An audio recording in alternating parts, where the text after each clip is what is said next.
একদিন আবু জাহেল বড়ই গাছের নিচে বসে বড়ই খায়। আল্লাহ রসুল কথা বলার জন্য জিজ্ঞেস করলেন, চাচা কি করছেন? আল্লাহ রসুলকে হেও প্রতিপন্ন করার জন্য সেদিন সে জবাব দিয়েছিল, আমার তো আর খেয়ে দিয়ে কোনো কাজ নেই, আরবের পাথর খাচ্ছি। এই কথা বলার সাথে সাথে আল্লাহর ইশারায়, আল্লাহর কুদরতি ইশারায় গাছের যত বড়ই ছিল, এই গালের বড়ই এই গালে আসার আগে ওইটাকে আল্লাহ পাথর বানাই দিয়েছিল। সেদিন আমাদের নবী চিন্তা করলেন, এভাবে আমি আমার চাচাকে ইসলামের দাওয়াত দিতে পারবো না। রাত যখন গভীর হবে, কেউ থাকবে না, তখন আমার চাচাকে গিয়ে ইসলামের দাওয়াত দিয়ে আসবেন। একদিন রাত্র অধিক হইল, সঙ্গে না কেউ ছিল, করিতে গেলেন নবী ইসলাম জারি রে আবু জাহেলের বাড়ি রে আবু জাহেলের বাড়ি। ও একদিন রাত্র অধিক হইল, সঙ্গে না কেউ ছিল, করিতে গেলেন নবী ইসলাম জারি রে আবু জাহেলের বাড়ি রে আবু জাহেলের বাড়ি। নবী যাইয়া চাচা বলে ডাকিল, জাহেল দরজা খুলে দিল, নবীরে বসাইল অতি যতন করি, আমার নবীরে বসাইল অতি যতন করি, আরে নবীরে বসাইল অতি যতন করি। জাহেল কয় এত রাত্রে গোপনে আসিলা কি কারণে, এত রাত্রে গোপনে আসিলা কি কারণে, এত রাত্রে গোপনে আসিলা কি কারণে, কও ভাতিজা তুমি কইরো না দেরি রে আবু জাহেলের বাড়ি রে আবু জাহেলের বাড়ি। আবু জাহেল বুঝতে পারলেন যে এত রাত্রে নবী মোহাম্মদ মুস্তাফা আহমদ মুজতবা সাল্লাল্লাহু তাআলা ইসলাম আমার ঘরে কেন এসেছে। এই জন্য নবীকে অনেকগুলো অফার করলেন। ওই সময় যে অফারগুলো সবচেয়ে বেশি লোভনীয় ছিল, ওই অফারগুলো আমাদের নবীকে তিনি করলেন। বললেন, জাহেল কয় ভাতিজা গো, আমার ঘরে মদ আছে তৈয়ারো, যত খাইতে পারো তোমার জন্য রাখিব মদ মজুদ করি, আরে তোমার জন্য রাখিব মদ মজুদ করি, তোমার জন্য রাখিব মদ মজুদ করি।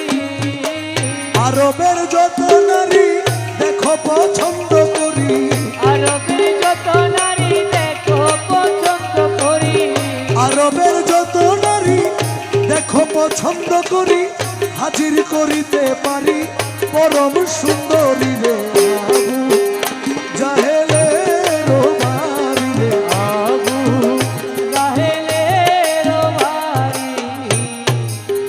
জাহেল কয় ভাতিজা গো, আমার কাছে আছে ধন অমূল্য রতন, হীরা আর কাঞ্চন তোমায় দিতেও পারি, হীরা আর কাঞ্চন তোমায় দিতেও পারি, হীরা আর কাঞ্চন তোমায় দিতেও পারি।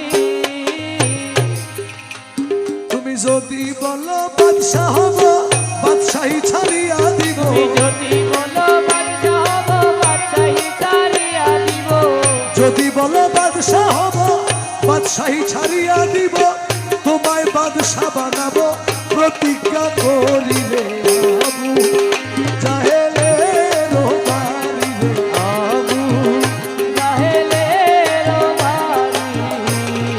ও একদিন রাত্র অধিক হইল, সঙ্গে না কেউ ছিল, করিতে গেলেন নবী ইসলাম জারি রে আবু জাহেলের বাড়ি রে আবু জাহেলের বাড়ি। আবু জাহেল বললেন, তোমাকে প্রয়োজনে মক্কার বাদশা বানাই দিব, এরপরে আমার ইসলামের দাওয়াত দেওয়া দরকার নাই। জবাবে সেদিন আমাদের নবী বলেছিলেন,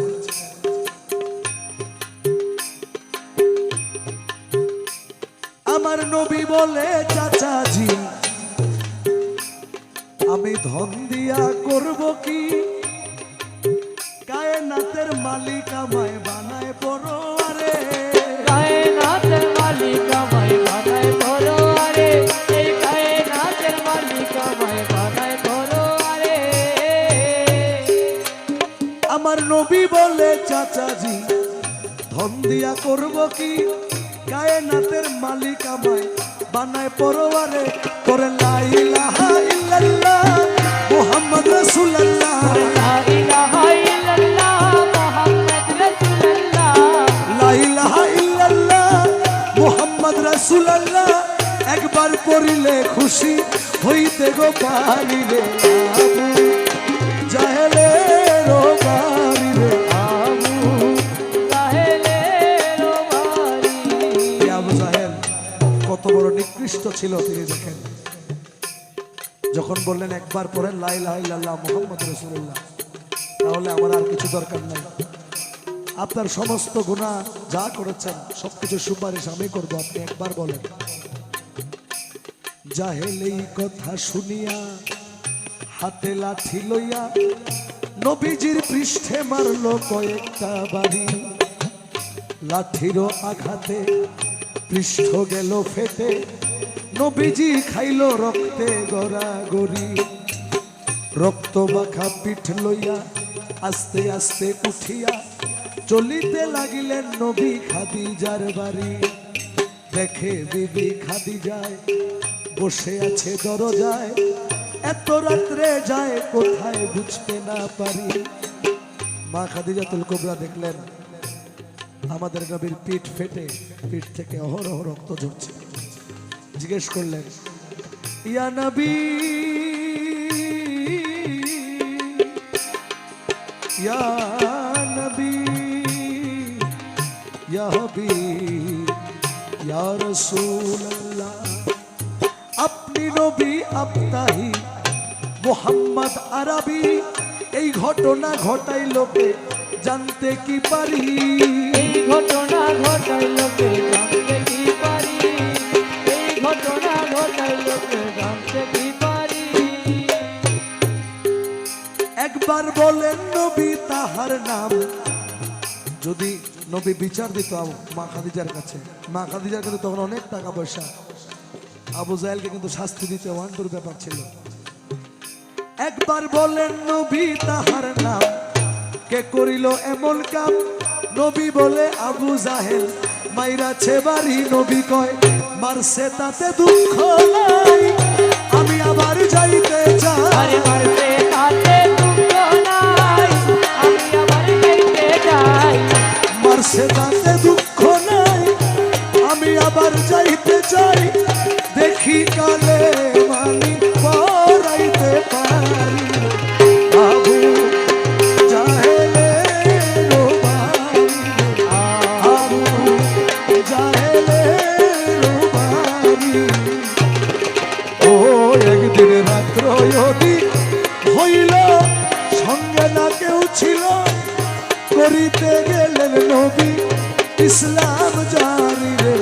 আবু জাহেলের বাড়ি, আবু জাহেলের বাড়ি। আসসালামু আলাইকুম।